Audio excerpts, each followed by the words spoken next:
AI सबसे पहले factory मजदूरों की नहीं बल्कि ऑफिस में बैठकर कंप्यूटर पर काम करने वाली महिलाओं की नौकरियों को प्रभावित कर सकता है। तो क्या आप यकीन करेंगे? दुनिया की कई रिपोर्ट्स इसी तरफ इशारा कर रही हैं। आज चैट जीपीटी ईमेल लिख रहा है, जेमिनाई प्रेजेंटेशन बना रहा है, एआई कस्टमर के फोन उठा रहा है, बैंकों में दस्तावेज जांच रहा है। यानी जिन कामों के लिए पहले हजारों कर्मचारी चाहिए थे, उनमें अब एआई भी शामिल हो चुका है। नमस्कार, मैं हूं तनु भदौरिया और आप देख रहे हैं विंद फर्स्ट। आर्टिफिशियल इंटेलिजेंस यानी एक ऐसी तकनीक जो इंसानों की तरह कुछ कामों को समझने, सीखने और करने में सक्षम होती है। आज एआई सिर्फ चैट करने या तस्वीर बनाने तक सीमित नहीं है। एआई अब ईमेल लिख सकता है, डेटा का विश्लेषण कर सकता है, कस्टमर से बात कर सकता है, रिपोर्ट बना सकता है, कंटेंट तैयार कर सकता है और कई ऐसे काम कर सकता है जो पहले इंसान करते थे। यही वजह है कि दुनिया भर में एक सवाल पूछा जा रहा है, क्या एआई इंसानों की नौकरियां खा जाएगा? अंतरराष्ट्रीय श्रम संगठन यानी आईएलओ से जुड़े एक आकलन में भी कहा गया है कि जनरेटिव एआई का असर खास तौर पर उन कामों पर पड़ सकता है जिनमें कंप्यूटर और डिजिटल टूल्स का इस्तेमाल ज्यादा होता है। और यहीं से महिलाओं की चिंता बढ़ती है, क्योंकि जिन क्षेत्रों में महिलाओं की भागीदारी ज्यादा है, जैसे office administration, data entry, customer service, BPO, कुछ बैंकिंग और प्रोसेसिंग से जुड़े काम, इनमें कई ऐसे काम हैं जिन्हें एआई या ऑटोमेशन आसानी से कर सकता है। यानी खतरा सिर्फ नौकरी जाने का नहीं है, खतरा यह भी है कि एक ही नौकरी के लिए इंसान और एआई में प्रतिस्पर्धा शुरू हो जाएगा। अब यहाँ एक जरूरी बात समझिए, एआई किसी महिला को देखकर यह तय नहीं करता कि उसकी नौकरी जाएगी। एआई का असर इस बात पर निर्भर करता है कि वह महिला किस तरह का काम कर रही है। अगर कोई काम बार बार दोहराया जाता है, नियमों के हिसाब से होता है और उसे कंप्यूटर के जरिए किया जा सकता है, तो उस काम को ऑटोमेट करने की संभावना ज्यादा है। और ऐसे कामों में महिलाओं की हिस्सेदारी कई जगह महत्वपूर्ण है। मसलन बीपीओ सेक्टर को ही देखिए, कस्टमर की जानकारी लेना, डेटा अपडेट करना, सवालों के जवाब देना, रिकॉर्ड तैयार करना, इनमें से कई काम अब एआई टूल्स कर सकते हैं। लेकिन इसका मतलब ये नहीं है कि पूरा बीपीओ सेक्टर खत्म हो जाएगा, बल्कि काम का स्वरूप बदल सकता है। जहां पहले 10 लोग एक ही तरह का काम करते थे, वहां भविष्य में शायद 5 लोग एआई की मदद से वही काम करेंगे, लेकिन उन 5 लोगों से ज्यादा तकनीकी समझ की उम्मीद होगी। यानी एआई नौकरी खत्म करने के साथ साथ नौकरी की शर्तें भी बदल रहा है। भारत जैसे देश में यह सवाल महत्वपूर्ण हो जाता है, क्योंकि भारत में महिलाओं के श्रम बाजार में भागीदारी अभी भी एक बड़ी चुनौती है। अखबार में प्रकाशित रिपोर्ट के मुताबिक भारत में महिला श्रम भागीदारी दूसरे देशों की तुलना में काफी कम रही है और रिपोर्ट में करीब 27% तक का आंकड़ा दिया गया है। इसके पीछे कई कारण हैं।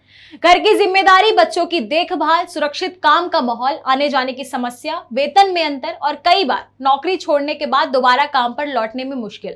अब इसमें एआई की चुनौती भी जुड़ रही है। मान लीजिए किसी महिला ने शादी या परिवार की वजह से कुछ साल नौकरी नहीं की। जब वह दोबारा नौकरी में लौटना चाहती है, तब तक उसके पुराने काम का बड़ा हिस्सा एआई से होने लगा हो, तो उसके सामने दोहरी चुनौती होगी। पुराना अनुभव भी पीछे छूट गया और नई तकनीक भी सीखनी है। यही वजह है कि एआई की बहस सिर्फ नौकरी जाएगी या नहीं तक सीमित नहीं किया जा सकता। हमें यह भी पूछना होगा कि क्या महिलाओं को उस बदलाव के लिए तैयार किया जा रहा है।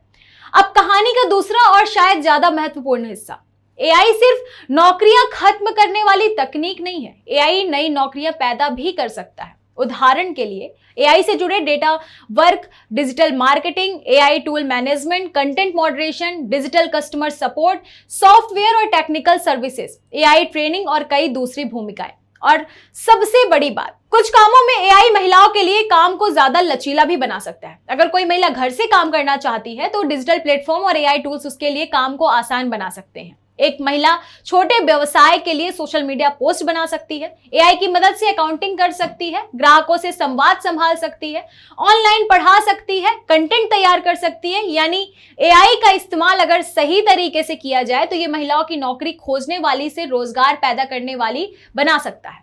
तो फिर असली समस्या क्या है, एआई या स्किल गैप? शायद असली चुनौती दोनों के बीच का अंतर है। जिस व्यक्ति को नई तकनीक इस्तेमाल करना आता है वह एआई को अपने लिए इस्तेमाल कर सकता है, लेकिन जिस व्यक्ति को एआई चलाना ही नहीं आता उसके लिए एआई एक खतरा बन सकता है। इसे एक आसान उदाहरण में समझिए। 2 कर्मचारी हैं, दोनों एक ही ऑफिस में काम करते हैं। पहला कर्मचारी एआई से डरता है और कहता है कि ये मेरी नौकरी ले लेगा, और दूसरा कर्मचारी कहता है कि मैं इसे सीखता हूं और अपना काम इससे ज्यादा बेहतर करता हूं। कुछ समय बाद कंपनी के लिए कौन ज्यादा उपयोगी होगा? जाहिर है वही कर्मचारी जो एआई के साथ काम करना जानता है। इसलिए भविष्य की नौकरी में शायद सवाल ये नहीं होगा कि क्या आपको एआई आता है, बल्कि सवाल होगा कि क्या आप एआई के साथ काम कर सकते हैं। महिलाओं के सामने यहाँ 3 बड़ी चुनौतियां हैं। पहली, डिजिटल एक्सेस। अगर महिलाओं के पास स्मार्टफोन, इंटरनेट और डिजिटल संसाधनों तक समान पहुंच नहीं होगी तो वे एआई की दौड़ में पीछे रह सकती हैं। दूसरी है ट्रेनिंग। सिर्फ ये कहना काफी नहीं है कि एआई सीखिए, सवाल है कहां से सीखें, कितने समय में सीखें, कितने पैसे लगेंगे और सीखने के बाद नौकरी कहां मिलेगी। इसलिए सरकारी और निजी संस्थानों को आसान और सस्ती एआई ट्रेनिंग उपलब्ध करानी होगी। तीसरा है कैरियर ब्रेक। महिलाओं के करियर में ब्रेक एक बड़ी वास्तविकता है। अगर कोई महिला कुछ साल परिवार की वजह से नौकरी से दूर रहती है तो उसे वापस लौटने के लिए रेस्किलिंग और अपस्किलिंग की जरूरत होगी, और यहाँ एआई एक दीवार नहीं बल्कि सीढ़ी बन सकती है। अब जिम्मेदारी सिर्फ महिलाओं की नहीं है, सरकार की भी है, कंपनियों की भी है और शिक्षा व्यवस्था की भी है कि सरकार को ऐसी नीतियां बनानी होगी जहां महिलाओं को डिजिटल ट्रेनिंग मिल सके। कॉलेजों और विश्वविद्यालयों में सिर्फ डिग्री नहीं, नई तकनीक से जुड़े स्किल्स भी सिखानी होगी। कंपनियों को भी कर्मचारियों को सिर्फ इसलिए नहीं हटाना चाहिए कि एआई आ गया है, उन्हें जरूरत के मुताबिक कर्मचारियों को रीस्किल और अपस्किल करने की भी निवेश करना चाहिए, क्योंकि एआई के दौर में सबसे ज्यादा फायदा उस कंपनी का होगा जो इंसान और मशीन को एक दूसरे का विकल्प नहीं बल्कि साथी बनाएंगी। तो क्या भविष्य में महिलाओं के लिए नौकरियां खत्म हो जाएंगी? नहीं, लेकिन नौकरियों का तरीका जरूर बदलेगा। कुछ पुराने काम खत्म होंगे, कुछ कामों में लोगों की जरूरत कम होगी और कुछ नई नौकरियां पैदा होंगी, और कई नौकरियों में इंसान और एआई साथ में काम करेंगे। इसलिए आने वाले समय में सबसे ज्यादा जरूरी होगा सीखते रहना। आज जो स्किल काम आ रही है, हो सकता है 5 साल बाद वही पर्याप्त ना हो। इसलिए महिलाओं के लिए एआई का सबसे बड़ा सवाल नौकरी खोने का नहीं, नौकरी के लिए तैयार रहने का है। तो एआई को महिलाओं का दुश्मन मान लेना शायद जल्दबाजी होगी, क्योंकि तकनीक अपने आप में ना अच्छी होती है ना बुरी। उसका इस्तेमाल और उसके लिए हमारी तैयारी तय करती है कि उसका फायदा किसे मिलेगा। अगर महिलाओं को समय रहते डिजिटल स्किल, एआई ट्रेनिंग और रोजगार के बराबर अवसर मिलते हैं तो यही एआई उनकी नौकरियां छीनने के बजाय उनके करियर को नई रफ्तार दे सकता है। क्योंकि आने वाले वक्त में मुकाबला शायद इंसान बनाम एआई का नहीं होगा, बल्कि मुकाबला होगा एआई के साथ काम करने जानने वाले और एआई से दूर रह जाने वालों के बीच। आपको क्या लगता है, क्या एआई महिलाओं के लिए खतरा है या एक नया मौका? अपनी राय हमें कमेंट में जरूर बताएं और देखते रहिए विंध्य फर्स्ट। धन्यवाद।